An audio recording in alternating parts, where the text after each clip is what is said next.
1½ மாசம் summer holiday எப்படி தான் போச்சுன்னே தெரியல. கண்ண மூடி தொறக்கறதுக்குள்ள அடுத்த வாரம் குழந்தைங்களுக்கு ஸ்கூல் ரீஓப்பனே பண்ண போறாங்க. ஆனா, இந்த சம்மருக்கு எந்த வெக்கேஷனுமே போல அப்படின்னு நினைக்கும்போது தான் கொஞ்சம் மனசு கஷ்டமா இருந்தது.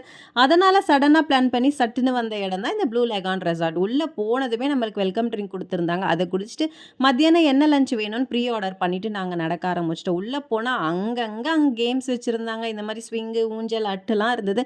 அதுலலாம் உட்காந்து கதை பேசிட்டு நேரா வந்துட்டோம் இந்த ஸ்விம்மிங் பூலுக்கு. ஸ்விம்மிங் பூல் பார்த்தா நம்ம பசங்க சும்மா இருப்பாங்களா? பின்ன சென்னையில அடிக்கிற வெயிலுக்கு இங்க பூந்து விளையாடலாம் ஆரம்பிச்சுட்டாங்க. குழந்தைங்களுக்குலாம் இந்த மாரி ஹேர் பேக் இருந்ததுனால நம்மளுக்கும் ஃப்ரீயா இருந்தது. அவங்களுமே தைரியமா நல்லா ஸ்விம் பண்ணாங்க. திணற விளையாடணும்னா பார்த்துக்கோங்களேன். நல்லா விளையாடி முடிச்சுட்டு செம்ம டயர்ட் ஆயிட்டோங்க. பசி பயங்கரமா எடுக்க ஆரம்பிச்சுச்சு. சரி எப்படியோ நம்ம ஆர்டர் பண்ணதெல்லாம் ரெடியா இருக்கும் அப்படின்னு நெனச்சுட்டு உள்ள வந்து உட்காந்தா, பெரிய ஷாக்கே குடுத்துட்டாங்க. என்னது ஒரு ஆள் ரூ. 500க்கு சாப்பிட்டுக்கலாமா? அப்படின்னு சொன்னா சும்மா விடுவோமா? சும்மா பூந்து விளையாடிட்டோம் பாருங்க.